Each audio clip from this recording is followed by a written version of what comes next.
Hello everybody, I hope you're having a wonderful day, and today I would like to share with you guys my final thoughts on the Caviso Knives exclusive We Praxis. Yes, the We Praxis, not the Civivi Praxis, because this is the ultra premium version. Well, maybe not ultra premium version, but it's as good as it gets for a Praxis as of right now. This is also a limited edition while supplies last. Get them while you can. And you know what? They're actually still available. It's not even dwindled down to the point where they have a numbered quantity of what's left over. It just says here on Caviso's website, which I will be linking down in the description. Still available, in stock, ready to ship. It has a little green glowing light next to it. International shipping available, free US shipping and returns, which is pretty cool. Only one variation of this, and it is what you see in front of you. Full stone wash. As simple, as plain, as boring as it will ever get for a Wii knife. But what I want to share with you guys here is something that has genuinely changed my perspective on what a large knife should and could be, at least for me. And this I will consider a large knife, not an extra large knife, but a large knife. Something I don't use too often because I don't need it. My work, my second home, basically at this point in time, I don't need a giant freaking knife. Like I'm good with Demco 80-20.5, f5.5, a bug out,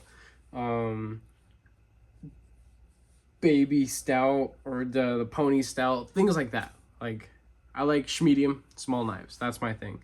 That's all I need. But this knife and the way that it's performed, the fit and finish, something that I can definitely come to expect from Wii. It's definitely changed my perspective on, owning and actually carrying a larger knife, even if it isn't going to be taken to work all the time.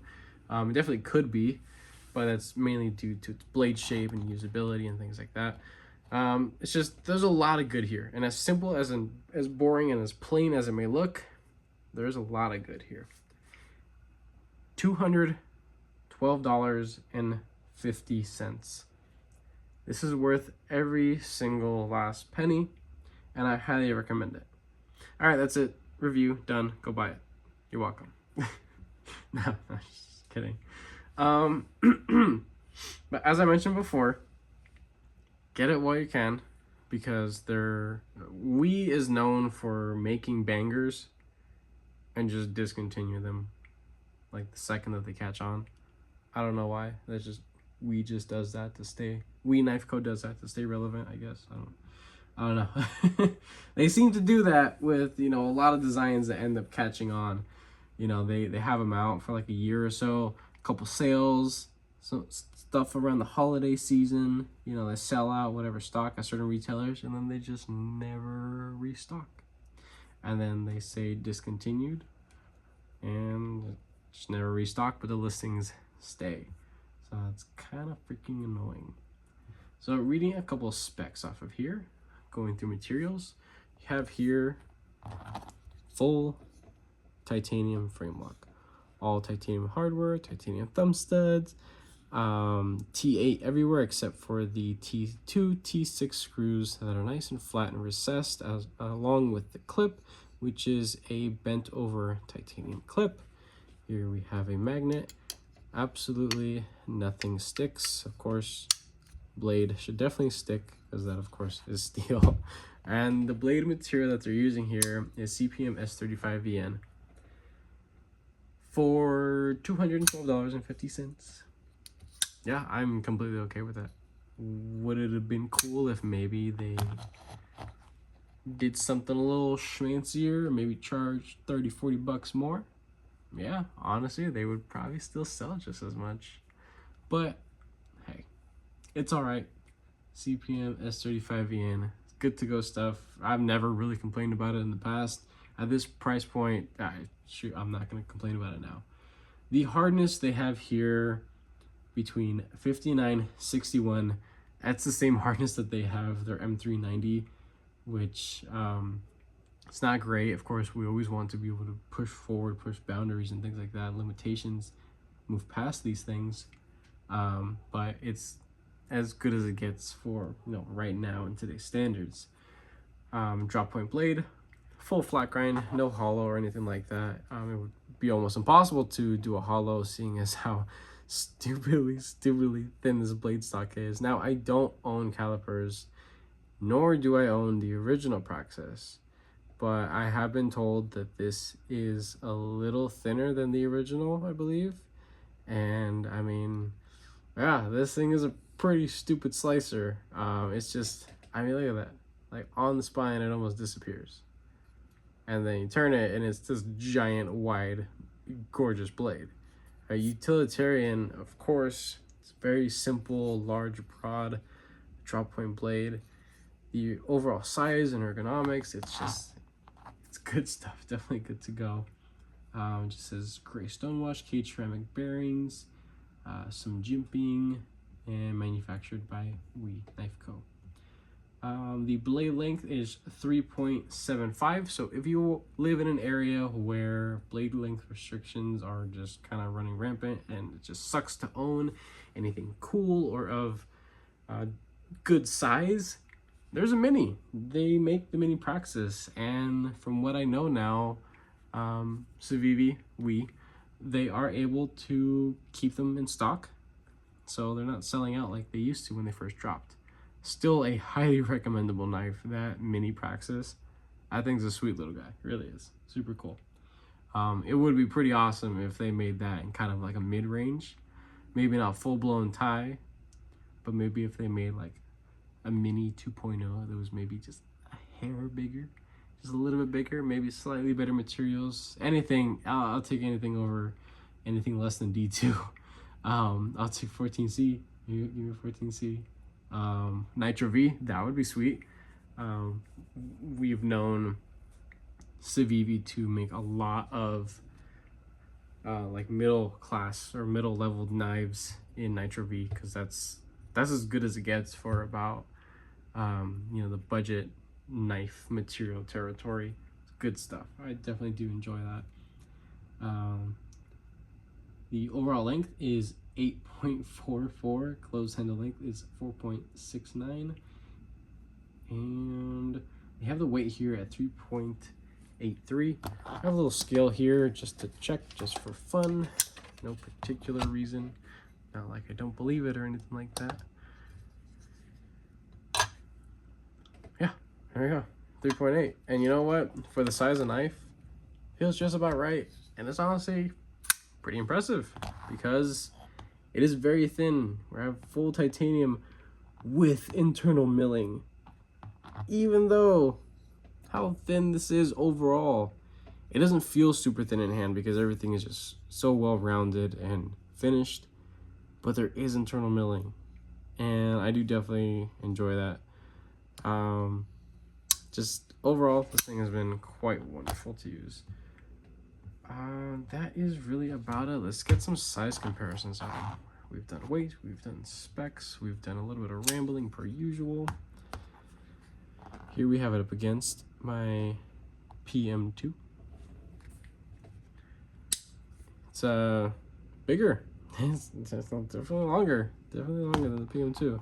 Not by much, but just enough to be worth mentioning. Native 5.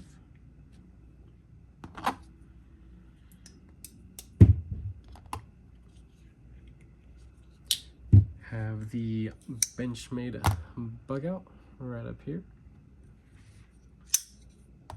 Demco 8020.5.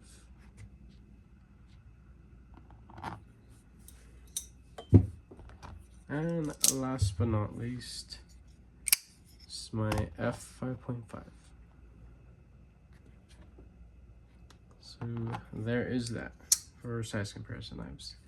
So now to just get into the rest of it. This is going to be a pretty short one because I don't really have any complaints. I love almost every little bit about it.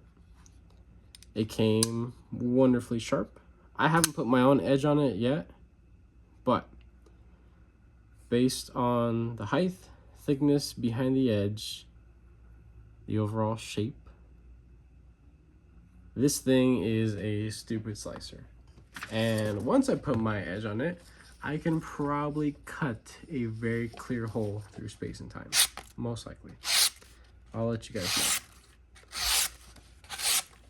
But yeah, that's with a lot of use, like a lot of like stupid use, just shredding cardboard for fun, and then hitting it with a little cheapy leather pocket strap from NAFSCO. So I haven't put, you know, my real edge on it yet, but I will eventually. And it's good stuff, definitely good stuff. One thing that I noticed it was different, and again, I don't own the original Praxis, but the original one was just a flipper. When I got this, the detent was suited more for the thumb studs, and it was excellent. I did have to tune mine just the slightest. I had to strengthen it a little bit. So now that flip is excellent, and it just smacks so hard coming out. It doesn't make any nice acoustics. It's just smack, whack. Like it's very loud, very brash.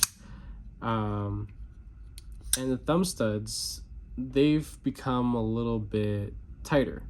I wouldn't say uncomfortable. You can definitely get used to it, but it's maybe not something you want to do continuously over and over and over again for hours as you sit on the couch watching, I don't know, some 3-hour long Transformers movie, right? So I tuned it to me. How it came out of the box was perfectly fine. There was nothing really wrong with it. I just wanted to be able to, you know, get a little bit more out of that flipper tab. The detent is wonderful. It's nice and strong, super clicky. That's good. That's really good. That's just, that's freaking wonderful. It really is. And it's like, it feels like you're not gonna go anywhere until it finally breaks and it just smacks out. So that's what a detent should be like. Perfectly centered, out of the box. It is now, after taking it apart like 4 times already, to do some, you know, a little bit of cleaning, of course, first time, tuning, a little bit more cleaning, trying out, you know, KPL heavy or KPL light in the pivot system. Right now it's just the lightweight KPL, or the ultralight, whatever it's called. Just a drop of that all over everything. Just good to go. It's not super drop shutty, and the action was a whole lot smoother when the detent was lighter, of course, because there's less tension on everything. But I don't mind it the way that it is right now. Honestly, it almost feels like it's on washers, but that's not really a bad thing. There have been a lot of Wii knives that I've said the same thing about in the beginning, and one of my favorite knives that's actually currently still in my collection somehow, even though I don't even use it all that often anymore. Let me see if I can pull it out without destroying everything around me. Yeah, okay. This is my Wii Knife Co. Esprit. This is a Ray Laconico design, and I have, oh jeez, I have heavily modified it, right? Typical anodizing, stone washing, some kind of weird treatment and look to the blade. But the action on this thing was just super, super tight. And now it's essentially dropped to the nail and you shake it down a little bit. It hasn't changed much since then, but I've learned to accept that and be okay with that and expect it at this point now from Wii. So I don't expect super, super drop shitty, crazy, free-flowing action, but at least it's consistent, and I do definitely enjoy it. This definitely does remind me of my Wii Evoke and my Subjugator. Both those knives have been sold on NAF sale. I wish I could have kept them, but I had no reason to do so. But this reminds me of those in the best of ways possible. It's like all the best features of all those knives just kind of jumbled up into one, and then just doubled in size, in overall just stature. and how it feels in hand, because those were knives that were a little bit smaller, a little bit more refined in hand at least. Definitely still very comfortable, but you know, the deten's been tuned to the point where it reminds me of those, and those were those were some good knives to deploy. Those are very fun to use, definitely. So I will say that just a little bit of tuning, I got it to where I love, you know, all three deployment methods, whether it's, you know, reverse flicking, and the thumb studs are not super sharp. They're not the domed ones, thank God. They're like the ones that you would get on like a bug out, right? Good to go, they're plain and simple, nothing fancy. They're not trying to reinvent anything. They're wonderful. Get the job done. I don't know much more to say about this thing. It's absolutely incredible. A little bit of micromilling right there. I don't really think you feel it much. It's appreciated, but it is rather thin in there. I will say, if you have actually owned a Subjugator or the Evoke, this feels very similar also in disengagement. It's thin. It's, you know, nice and soft and rounded off, the material itself, but how much pressure is there on the actual frame lock? You need to push it over, you know, with a good bit of force.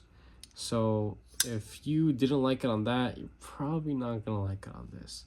But I will say that after carrying this for as long as I have, and this has actually been a shorter period of time that I've carried this knife for the purpose of reviewing, but for the time that I have, I don't need much more time to say that this thing, it's quite wonderful and has definitely changed my mind on carrying larger knives.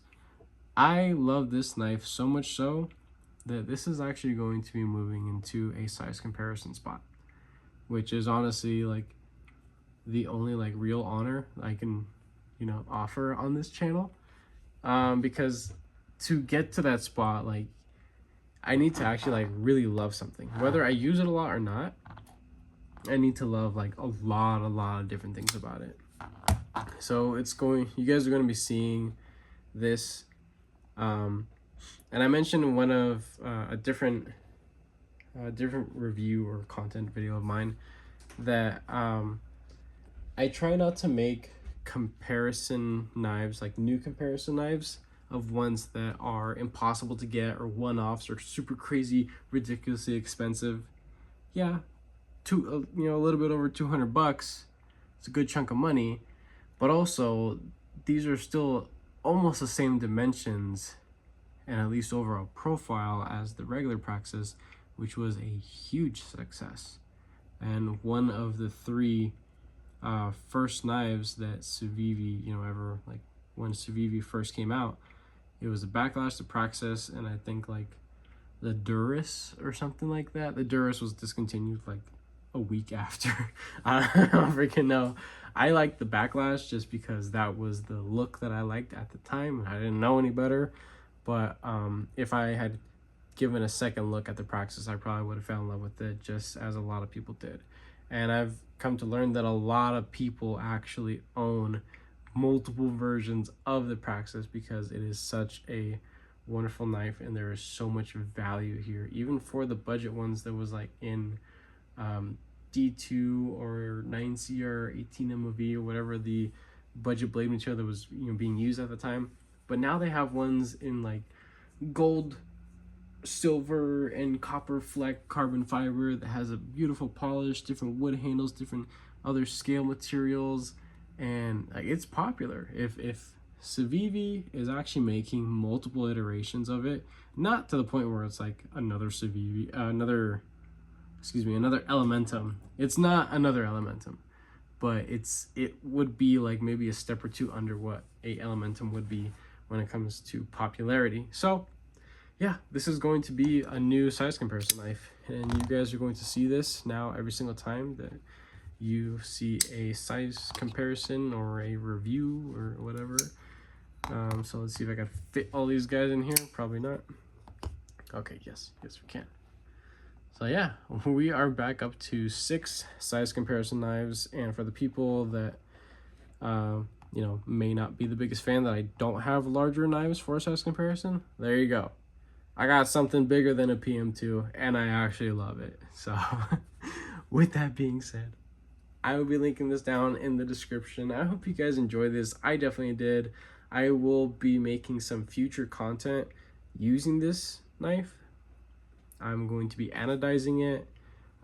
The blade finish, I'm not going to do anything with, because that's honestly like the only thing that I could really achieve at this point in time with the materials and skills that I currently have. But at the very least, what I can do is put some weird ass ano finish on it and, you know, love it for a little bit and then change it maybe a week later. But again, I hope you guys have a wonderful rest of your day. Take care.